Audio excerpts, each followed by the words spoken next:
Olá, meus queridos irmãos, sejam muito bem-vindos ao canal Apologetas. Aqui você encontrará os melhores vídeos para edificar a sua fé. Mas antes de começar, gostaria de pedir que deixe seu like e se inscreva no canal para não perder nenhum vídeo que eu poste por aqui. Dito isto, vamos para a mensagem de hoje. E no caso de Lúcifer e os anjos caídos? Essa é uma boa pergunta também. Eles tinham um livre-arbítrio? O livre-arbítrio ele tinha antes de pecar. O próprio anjo. Tá. Seres morais, todos, anjos e homens. A diferença dos anjos para o ser humano é que não há redenção para anjos. Não há arrependimento no mundo angelical caído. Não? Não. Há uma condenação Lúcifer peremptória. não tem como se arrepender. Não tem como se arrepender. É condenação peremptória. Para nós tem chance, tem redenção. É por isso que Cristo veio ao mundo. Não há possibilidade de Lúcifer falar o seguinte, Deus... Porque ele tem livre acesso ao trono, né? Ele consegue ainda... Não consta a Bíblia. Depois que ele foi expulso do paraíso, ele vive nas regiões celestes. Mas a passagem de Jó. Isso aí nós temos a questão da permissão de Deus de ele aparecer por lá. Mas... Ele pode? O Satanás, ele não tem status de comunhão com Deus. Ele foi banido da presença de Deus. Ele foi expulso do céu. Ai da terra, porque ele foi lançado sobre vós. E ele vem com ira. A tentativa dele está lá em Apocalipse 12, que é destruir o Filho, que é Cristo. Não podendo destruir Cristo, ele tenta destruir a igreja. Ele tenta destruir a igreja. E essa é a grande saga da história, né? É a perseguição do dragão e seus agentes contra o povo de Deus ao longo dos milênios. Então, não há possibilidade mesmo que se ele falar, me arrependi, não, quero Satanás ser não se aceito arrepende. Não há arrependimento para demônios, não há salvação para demônios. Então ele está condenado. Está condenado. E sabe disso. E sabe disso. E sabe disso. E se ele está condenado e sabe disso, por que ele quer fazer que a gente vá junto? Simplesmente por uma vingança? Porque, veja bem, se você perceber, a queda de Lúcifer tem a ver com orgulho. Total. A queda do homem tem a ver com orgulho. Porque qual foi a proposta de Satanás para o homem? Você vai ser igual a Deus. Coma desse fruto e... Você vai ser igual a Deus. O homem, sendo a melhor das criaturas, estando num paraíso, tendo plena comunhão com Deus, sendo criado perfeito, colocado no lugar perfeito, tendo perfeita comunhão com Deus, Satanás conseguiu botar na mente dele que ele era um injustiçado de viver num paraíso, que ele tinha potencial para mais. Ele era imortal. Ele queria mais ser igual a Deus. Mas ele não morria. Não morria. A morte é fruto do pecado. O salário do pecado é a morte. E por que Deus colocou a morte no ser humano? Porque essa foi a sentença. No dia em que dela comeres, certamente morrereis. E aqui você faça a seguinte pergunta. Mas ele não morreu. Não morreu. Como assim? Então tem 3 tipos de morte. A palavra morte, tanto no hebraico quanto no grego, significa separação. Tá. Então... existe a morte espiritual, existe a morte física, existe a morte eterna. A morte espiritual é essa separação do homem de Deus agora, que pode ser revertida com a conversão. A morte física é a separação da alma do corpo. Tá. Deus acontece quando a gente morre aqui. Morre aqui. Então, você não é um corpo que tem uma alma, você é uma alma que tem um corpo. Certo. Seu corpo não sobrevive sem a sua alma, mas a sua alma sobrevive sem o seu corpo. E a alma...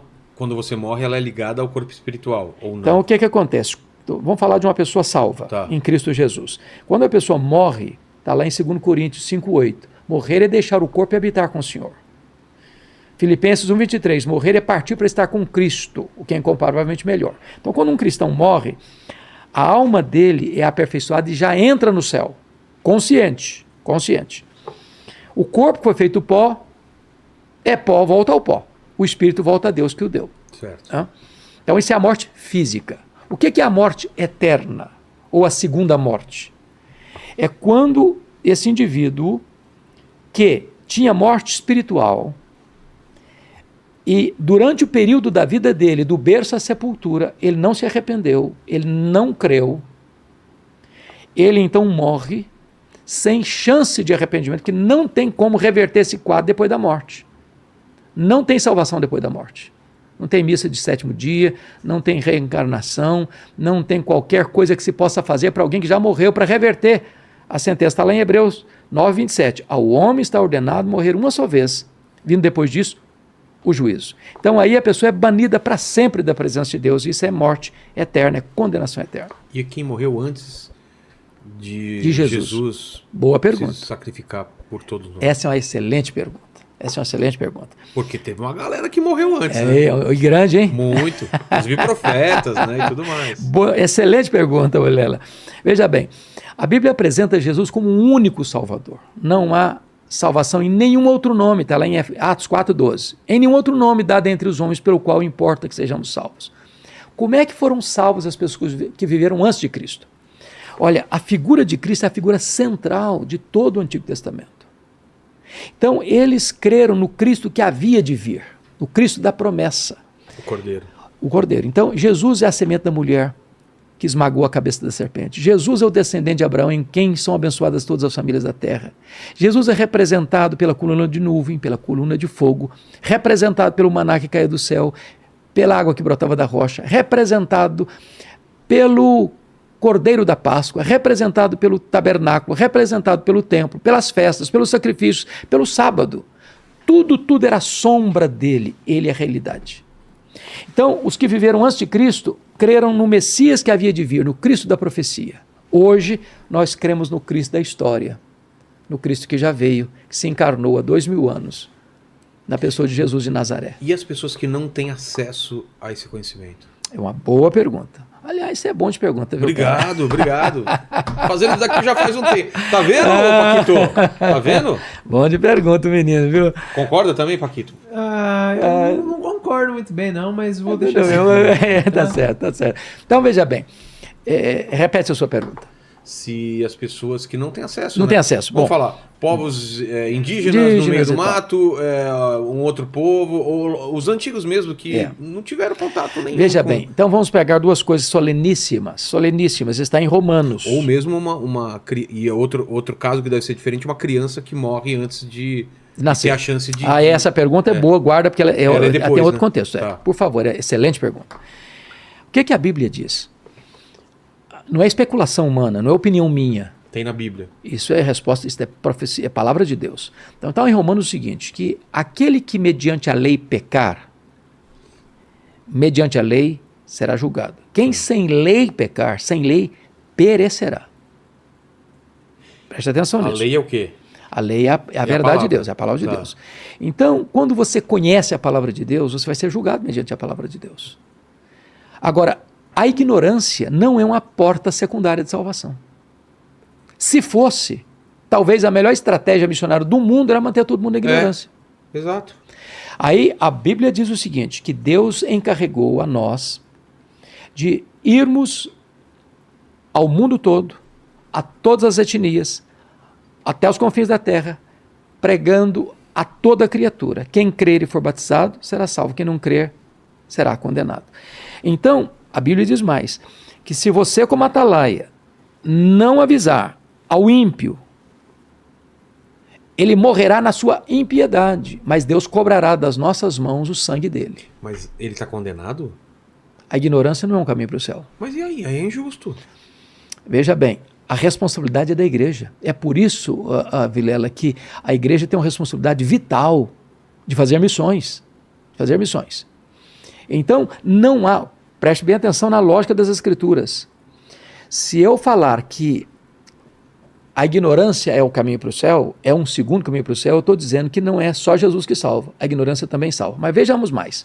Lá em Romanos 1, está escrito o seguinte, capítulo 1, versículo 19 e 20, que os atributos de Deus, invisíveis, são conhecidos pelas coisas que Deus criou.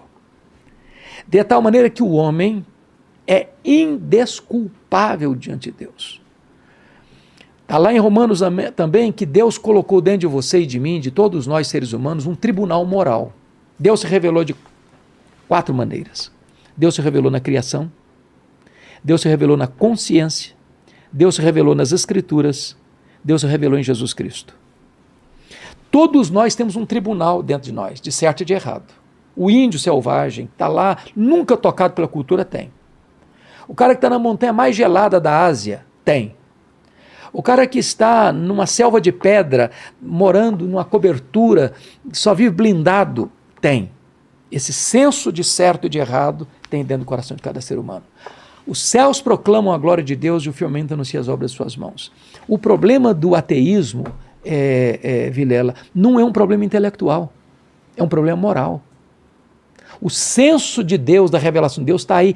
Você vê as digitais de Deus em todo lugar. Então, nenhum ser humano é indesculpável diante de Deus. Nenhum ser humano. E, não obstante, porém, é que a revelação é suficiente para responsabilizá-lo, mas é preciso do Evangelho, a revelação especial, para levá-lo à salvação. Mas ele sempre vai ter revelação de Jesus, ou ele pode ter uma revelação do Criador? Ele pode morar no meio do mato e achar aquilo é uma coisa de um Criador, teve uma mão, teve isso. E ele pode se converter para isso. Mas ele não faz ideia de Jesus. Não, veja bem, essa revelação natural, diz Romanos 1, versículo 20, que ela é suficiente para tornar esse homem... Ah, é? Posso ler? Pode, claro. Então vamos dar uma olhadinha aqui, Romanos 1, versículo 20, olha o que está escrito. Está escrito o seguinte, olha que coisa interessantíssima. Aqui, ó, versículo...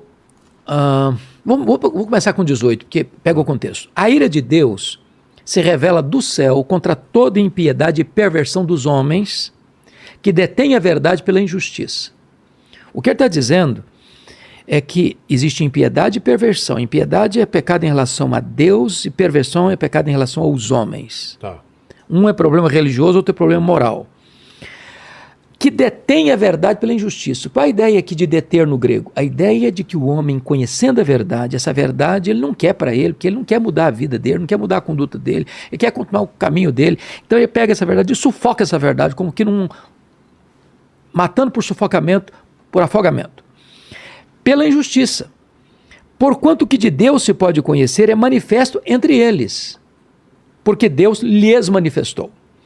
Porque os atributos invisíveis de Deus, assim o seu eterno poder, como também a sua própria divindade, claramente se reconhecem desde o princípio do mundo, sendo percebidos por meio das coisas que foram criadas.